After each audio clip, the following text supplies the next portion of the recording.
بسم اللہ الرحمن الرحیم۔ شب قدر جو کہ برکتوں والی رات ہے، اس میں ایک ایسا وظیفہ میں آپ کو ہدیہ کرنے جا رہی ہوں کہ جو بہت بڑی مشکل میں جو لوگ مبتلا ہیں کہ جن کی اولاد نہیں ہے، ان کے لیے ایک بہت اچھا موقع ہے کہ شب قدر وہ یہ وظیفہ انجام دیں۔ کیونکہ دیکھیے شب قدر جو ہے نا، اس کے بارے میں وسائل الشیعہ میں امام جعفر صادق علیہ السلام یہ فرماتے ہیں، راس السنۃ لیلۃ القدر یکتب فیہا ما یکون من السنۃ الی السنہ۔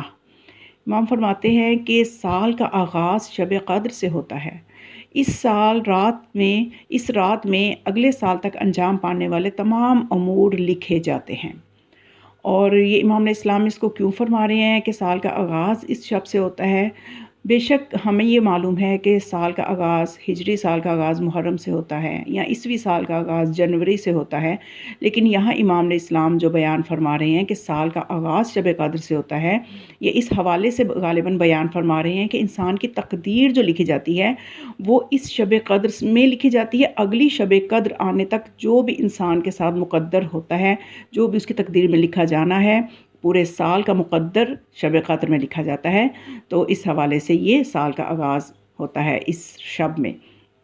اور اس میں ایک کتاب ہے مکارم الاخلاق، اس میں آیت اللہ شاہ آبادی رحمۃ اللہ علیہ ایک بہترین نماز بتا رہے ہیں بے اولاد لوگوں کے لیے۔ یہ نماز ہی وہ وظیفہ ہے جس کو ان تینوں شب میں انجام دینا ہے، تاکہ وہ شب قدر میں انجام پا جائے، کیونکہ ان تینوں راتوں میں ایک رات شب قدر ہے۔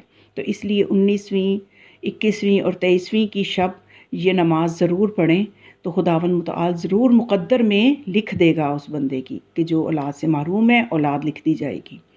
اور اس نماز کو نماز استغفار کہتے ہیں۔ نماز استغفار ہے، اس کا طریقہ یہ ہے کہ اس کو نماز فجر کی طرح 2 رکعت ہی پڑھنا ہے، لیکن فرق یہ ہے کہ اس میں دونوں رکعتوں میں سورہ الحمد کے بعد سورہ قدر ہی پڑھنی ہے، وگرنہ نماز فجر میں تو دوسری رکعت میں عموماً سورہ توحید ہی پڑھی جاتی ہے، لیکن اس نماز میں دونوں رکعتوں میں سورہ الحمد کے بعد سورہ قدر پڑھی جائے گی۔ اور طریقہ اس کا یہ ہے کہ سب سے پہلے جب 2 سورتوں کی پہلی رکعت میں تلاوت ہو جائے گی تو اس کے بعد رکوع میں جانے سے پہلے 15 مرتبہ کہنا ہے استغفر اللہ۔ اس کے بعد رکوع میں جانے کے بعد رکوع کا ذکر پڑھیں، جو بھی معمولاً پڑھا جاتا ہے، تو پھر رکوع کا ذکر پڑھنے کے بعد 10 مرتبہ کہنا ہے استغفر اللہ۔ پھر رکوع سے سر اٹھانے کے بعد 10 مرتبہ کہیں استغفر اللہ۔ پھر سجدے میں پہلا سجدے کے لیے جب جائیں تو اس کا ذکر پڑھنے کے بعد کہیں استغفر اللہ۔ پھر دوسرے سجدے کے لیے جب بیٹھیں تو 2 سجدوں کے درمیان بیٹھتے ہوئے کہیں بیٹھنا ہے اور پھر کہنا ہے استغفر اللہ 10 مرتبہ۔ اور پھر دوسرے سجدے میں ذکر کے بعد کہنا ہے 10 مرتبہ استغفر اللہ۔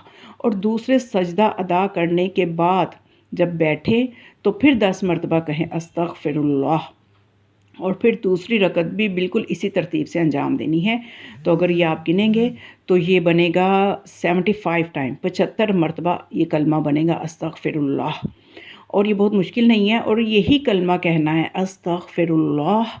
اس کی جگہ کوئی اور کلمہ نہیں کہنا کہ استغفر اللہ ربی واتوب الیہ یا کوئی اور استغفار پڑھیں، ایسا نہیں ہے۔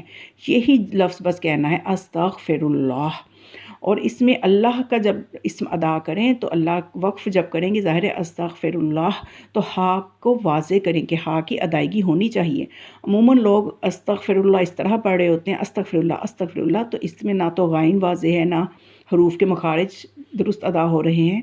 تو عموماً جب وہ وقف کرتے ہیں تو صرف حرکت کو نہیں پڑھنا ہوتا، حرف کو تو ادا کرنا ہوتا ہے، لیکن عموماً لوگ جب استغفر اللہ کہتے ہیں تو ہا کو ہی ختم کر دیتے ہیں اور استغفر اللہ کہہ دیتے ہیں، جو کہ غلط ہے۔ اس کو صحیح ادا کرنا ہے استغفر اللہ، تاکہ اللہ کے اسم کی ہا جو ہے وہ واضح ہو جائے۔